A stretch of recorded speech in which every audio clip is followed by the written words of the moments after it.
La ville de Cayenne demande à l'État d'assumer ses responsabilités à propos de la gestion des migrants. Ce matin, une réunion de crise s'est déroulée à l'hôtel de ville après l'installation hier d'une quarantaine de nouveaux demandeurs d'asile au kiosque Léon Gontran-Damas, rue Schellcher. À l'issue de cette rencontre, la maire de Cayenne s'est rendue sur place afin de se rendre compte de la situation.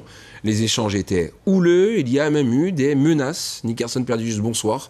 Bonsoir Anthony. En effet, des menaces lors de cette visite de terrain de Sandra Trochimara au kiosque Léon Gontran-Damas, rue Schellcher. Les échanges étaient cordiaux au départ et la tension est ensuite montée lorsqu'un chef d'entreprise qui est situé juste en face menace de venir brûler le kiosque si rien n'est fait pour évacuer donc ces migrants. Des menaces claires qui ont été suivies par un échange tendu avec la maire Sandra Trochimara, Anthony.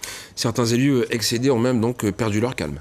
En effet, lors d'un échange avec un migrant qui demande un accès d'hébergement, Laura Hyder, déléguée à la lutte contre l'habitat indigne, insalubre et à la prévention des risques professionnels, elle a vivement déclaré, je cite, « Je suis une élue et je suis excédée par cette attitude et il y en a ras-le-bol », c'est ce qu'elle a déclaré. On a clairement franchi, Anthony, un nouveau palier dans cette crise migratoire en Guyane, dans un contexte de crise sanitaire, il faut le rappeler.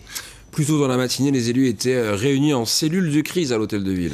Une rencontre en clair pour taper du poing sur la table. Alors, les élus de la majorité à Cayenne ont fait des propositions. On écoute justement à ce propos Christian Faubert. C'est le premier adjoint de la ville de Cayenne. Il faut que les personnes qui sont sur le kiosque Damas puissent sortir tout de suite, quitter les lieux pour que la place Damas retrouve sa quiétude, pour que les riverains de la rue Schellcher et Rouget de Lille puissent retrouver leur quiétude, leur tranquillité. Deuxième chose, il faut que la Croix-Rouge, comme la préfecture, puissent se mettre tous les deux à travailler correctement et à assumer leurs compétences. Et la ville de Cayenne a fait une troisième proposition, Anthony. Il s'agit de saisir les parlementaires afin que ces derniers réclament une modification de la législation au niveau des demandes d'asile en Guyane. Alors face à cette situation, quelle réponse la préfecture a-t-elle apporté? Les services de l'État, dont c'est la compétence, on le rappelle, indiquent que les réponses qui sont apportées déjà seront rapides, notamment pour l'évacuation de ces migrants au kiosque Léon Gontran-Damas, avec une prise en charge de la Croix-Rouge. L'urgence, donc, c'est cette prise en charge, une solution d'hébergement qui est tout simplement à trouver pour les services de l'État. Alors la volonté c'est bien, mais a-t-on vraiment les moyens de les héberger ?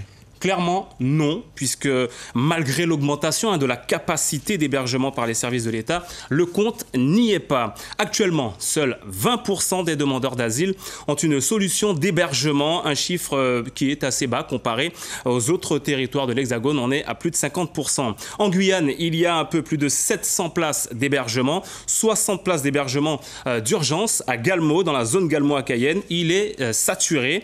S'ajoute à cela 220 autres places réparties ailleurs, 40 places d'hébergement d'accueil collectif pour les personnes seules. Et puis les autres sont des hébergements provisoires, Anthony. L'État prévoit d'autres mesures. Les précisions justement avec le directeur général de la cohésion des populations à la préfecture de Guyane.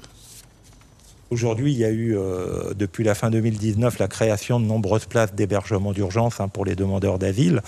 On a plus que doublé notre capacité d'hébergement en 18 mois, un effort relativement important, avec de nouveaux projets de création de structures d'hébergement sur le département et sur Cayenne, avec pour début 2022 deux structures qui devraient se mettre en place pour une capacité qui sera de l'ordre de 150 places environ au total entre les deux structures.